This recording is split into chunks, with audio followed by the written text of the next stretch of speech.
Bismillahirrahmanirrahim. Assalamualaikum warahmatullahi wabarakatuh. Bertemu lagi bersama saya, Dede Ridwana, tutor materi PKBM Bina Pandu Mandiri Ciamis. Semoga semua warga belajar di PKBM Bina Pandu Mandiri Ciamis selalu diberikan kesehatan, kelancaran dalam berbagai macam hal, dan diberikan rezeki yang berlimpah. Amin ya Allah ya Robbal Alamin. Pada kesempatan kali ini, kita masuk ke materi pengaruh positif kemajuan iptek terhadap Negara Kesatuan Republik Indonesia. Nah, Bapak Ibu tahu iptek? Iptek ilmu pengetahuan dan teknologi, Bapak Ibu. Ada beberapa dampak positif dari perkembangan iptek atau kemajuan iptek. Yang pertama di bidang politik, Bapak Ibu. Contohnya, berkembangnya demokrasi dan kebebasan berpendapat. Kedua, munculnya berbagai partai politik. Ketiga, transparansi politik berbangsa dan bernegara. Yang keempat, kontrol politik bagi pemerintah yang menjalankan tugasnya. Nah, dari 4 contoh di sini, yang pertama berkembangnya demokrasi dan kebebasan berpendapat. Bapak Ibu, semua warga belajar pasti mempunyai media sosial kan, ya. Nah, di media sosial semua pendapat, masukan, saran dan kritik semuanya ada, ya. Termasuk kalau misalkan kita di daerah di Kabupaten Ciamis, ya.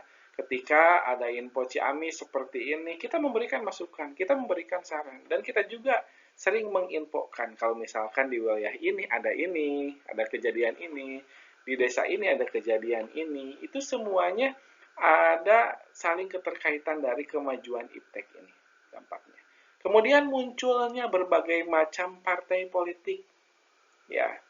Yang saya tahu dulu ketika masih kecil, ketika saya masih sekolah dasar di SD, itu partai itu hanya ada 3, ya.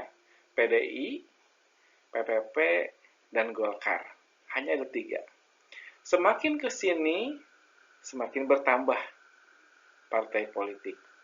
Salah satu faktor penyebabnya yaitu dari kemajuan ilmu pengetahuan dan teknologi, Bapak Ibu. Kemudian transparansi politik berbangsa dan bernegara. Transparan, keterbukaan Bapak Ibu ya. Politik berbangsa dan bernegara. Semua mempunyai cita-cita atau mempunyai visi misi untuk memajukan negara tercinta kita. Kemudian kontrol politik bagi pemerintah yang menjalankan tugasnya. Nah, di sini juga sama ya, kontrol politik bagi pemenang. Kalau misalkan di pemilu ya seperti sekarang Bapak Prabowo sebagai presiden dengan membawa partainya Gerindra itu sebagai partai besar. Ya, partai besar. Ini kontrol politik bagi pemerintah yang menjalankan tugasnya. Karena kita melihat visi dan misi dari partai-partai besar tersebut. Ya, suka ada yang ngeluh nggak? Ada, ya ada. Minta bantuan lah di desa ini karena seperti ini, karena itu ada kebebasan berpendapat dalam bidang politik. Itu yang pertama tadi, saling keterkaitan dengan yang keempat, Bapak Ibu. Kemudian dalam bidang ekonomi, makin meningkatnya investasi asing di negara kita. Ya, investasi itu apa Bapak Ibu? Investasi ada penanaman modal di negara kita. Banyak nggak? Banyak diberitakan. Ya, banyak diberitakan. Kemudian makin terbukanya pasar internasional bagi hasil produksi dalam negeri. Untung nggak kita? Untung. Kita bisa memasarkan sampai ke luar negeri. Produk kita yang dihasilkan oleh negara kita, oleh diri kita, oleh UMKM yang ada di lingkungan kita, bisa dipasarkan ke luar negeri. Ya. Kemudian mendorong para pengusaha untuk meningkatkan efisiensi. Hasil dari usaha tersebut itu harus lebih bagus dibandingkan dengan yang lain. Dengan produk-produk luar yang lain. Itu harus ada persaingan di situ. Makanya kita dipacu untuk terus menghasilkan yang terbaik di atas yang baik. Itu. Meningkatkan kesempatan kerja dan devisa negara, meningkatkan kemakmuran masyarakat. Ini saling berkaitan dengan yang sebelumnya, ya. Karena ada para pengusaha, otomatis ini juga meningkatkan kemakmuran masyarakat. Karena dalam pengusaha tersebut pasti ada orang yang bekerja di sana, ya, untuk mendapatkan penghasilan. Kemudian di bidang sosial budaya, kebutuhan hidup dapat tercapai dengan mudah. Segala informasi di dunia adalah berkat perkembangan iptek. Hubungan sosial antar masyarakat dapat dijangkau dengan mudah, peningkatan kesejahteraan masyarakat. Nah, dalam aspek bidang sosial di sini, kebutuhan hidup dapat tercapai dengan mudah. Gampang kan sekarang kita mau belanja kemana-mana juga gampang. Beli di toko ini ada, bahkan sekarang supermarket, minimarket, hampir di setiap desa ada. Ya, hampir di setiap desa ada. Kemudian segala informasi di dunia adalah berkat perkembangan iptek.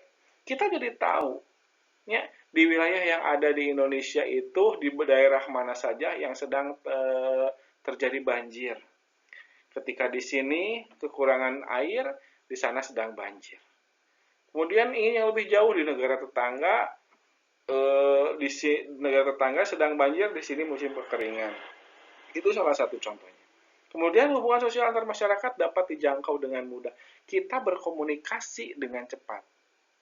Ya, berkomunikasi dengan cepat. Yang sedang ada di Singapura, yang sedang ada di Malaysia, itu kita tinggal telepon aja. Berarti bisa komunikasi. Dan peningkatan kesejahteraan masyarakat itu sama tadi di bidang ekonomi juga, sama terkaitan dengan peningkatan kesejahteraan masyarakat. Kemudian di bidang hukum pertahanan dan keamanan.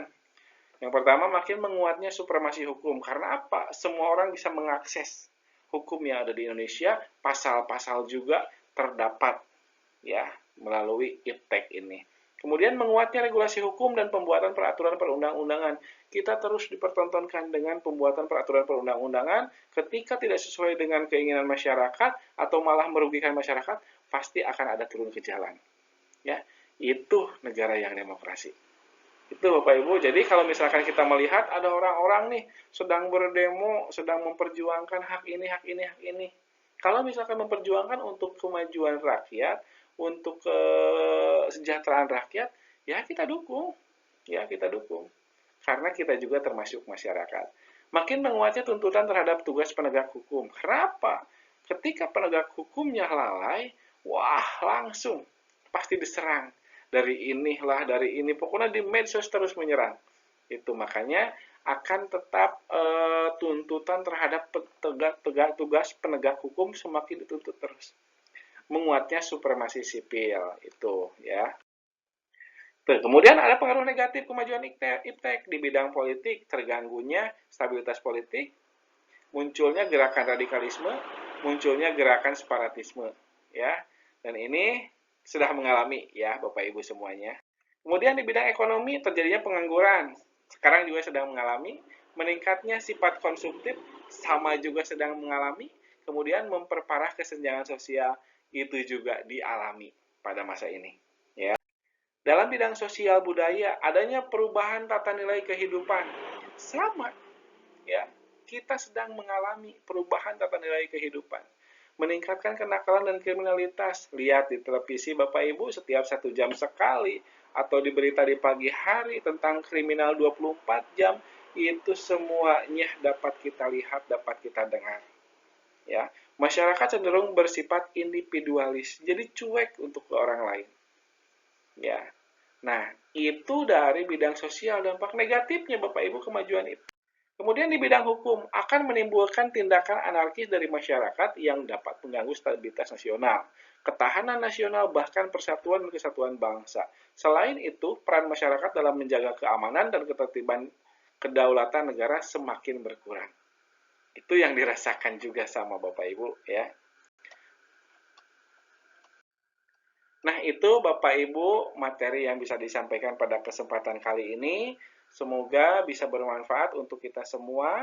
Jangan lupa Bapak Ibu untuk mengerjakan penilaiannya supaya Bapak Ibu mendapatkan hasil yang maksimal. Itu saja akhir kata. Wassalamualaikum warahmatullahi wabarakatuh.